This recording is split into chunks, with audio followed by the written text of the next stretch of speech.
Si tu désires démarrer ton entreprise sans argent, je te recommande fortement de faire comme les grosses multinationales qu'on connaît aujourd'hui, les grosses sociétés telles que Google, Amazon, Disney, Apple, qui ont démarré avec le strict minimum. On les appelle des entreprises de garage. Ils ont commencé dans un garage et ils ont grossi avec leurs profits. Ils n'ont pas eu de subvention, ils n'ont pas eu de financement, ils ont juste eu le courage de passer à l'action. Alors, quelle est l'utilité du plan d'affaires? Il faut bien qu'il y en ait une, non? C'est certainement pas pour ceux qui veulent démarrer une business. Parce qu'entre toi et moi, comment est-ce que tu peux prévoir tes chiffres, ce que tu vas faire, ce qui va se passer d'ici les 3 prochaines années, quand la météo a de la difficulté à prévoir la température d'ici les 3 prochains jours? Franchement, le plan d'affaires a été conçu pour les entrepreneurs déjà en business. Exemple, tu as un restaurant, ça fait 3 ans, 4 ans, 5 ans. Maintenant, tu veux aller vers l'expansion. Tu as besoin d'un financement. Il y a des banques qui existent, qui aident les entrepreneurs.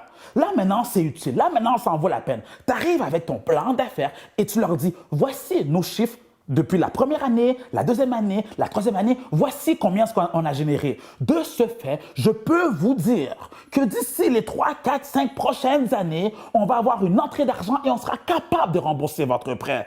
On a des résultats concrets. Le plan d'affaires a été mis en place pour les entrepreneurs, les entreprises qui ont une histoire, qui ont un historique, qui ont un vécu, non pas pour ceux qui ont simplement une simple idée et qui inventent des chiffres. Franchement, quel est ton premier but? Ton but ultime, c'est de lancer ton entreprise le plus rapidement possible, de générer des profits en limitant tes dépenses. Pour ce faire, je te présente ma solution.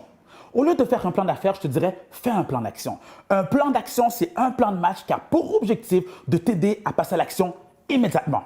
Voici les 10 critères essentiels que tu dois mettre en place pour réaliser ton plan d'action. Le premier, à quel problème que tu réponds? Le deuxième, quelle est ta solution? Les produits et services que tu offres. Troisièmement, est-ce que tu as de la compétition sur le marché? Les principaux. Quatrièmement, comment te différencier de cette compétition? Ce qu'on appelle la valeur ajoutée. Cinquièmement, qui est ta clientèle cible? En business, on dit que celui qui vise tout le monde ne vise personne. Sixièmement, maintenant, quel territoire que tu vises? À quel endroit que tu comptes desservir? Est-ce que tu veux être dans ton quartier? Est-ce que tu veux être dans une province spécifique? C'est toi qui décides à quel endroit que tu comptes commencer. Septièmement, quelle est ta stratégie principale de marketing pour attirer ta clientèle? Huitième, comment vas-tu faire tes ventes? Numéro 9, quel est ton système de paiement que tu as mis en place pour prendre l'argent, pour récolter l'argent? Et le dernier point, si tout ce que je viens de te nommer ne fonctionne pas, quel est ton plan de secours? Parce qu'un entrepreneur prend des risques calculés.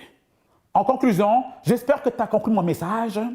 Arrête de te prendre la tête avec ce long document ennuyeux. Fais comme les entrepreneurs à succès. Écoute leurs conseils qui te disent « mets le plan d'affaires de côté, c'est une perte de temps. Passe à l'action comme ces empires qui ont commencé petits et qui ont grossi avec leurs profits. » C'est ça le secret.